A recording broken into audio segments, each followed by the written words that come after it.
নমস্কাৰ বন্ধুসকল, কি খবৰ সকলোৰে? আশা কৰোঁ সকলোৱে ভালে কুশলে আছে, সজাগ হৈ আছে আৰু সচেতন হৈ আছে। আজি আকৌ এটি সৰু কবিতা লৈ আহিছোঁ। বলক কবিতাটো পাঠ কৰোঁ। কবিতাৰ শিৰোনাম আমি আমাৰ নাছিলোঁ।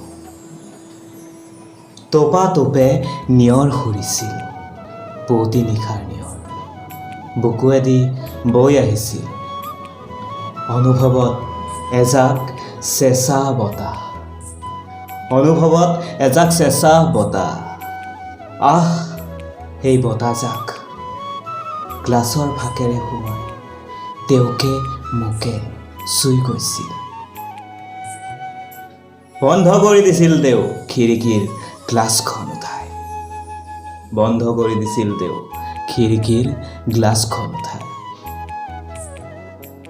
একেদৰে কৰিব পৰা হ'লে হৃদয়ৰ বাট বন্ধ, একেদৰে যদি কৰিব পাৰিলোহেঁতেন হৃদয়ৰ বাট বন্ধ। মোৰ পৰা তেওঁলৈ আৰু তেওঁৰ পৰা মোলৈ। আকাশৰ বুকুত জন্তি ওলমি ৰৈছিল ওৰে ৰাতি।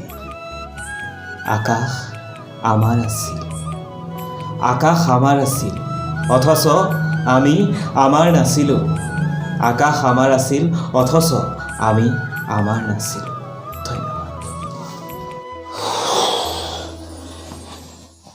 বহুত গৰম, বহুত গৰম, বহুত গৰম। আপোনালোকৰ তাত গৰম নে?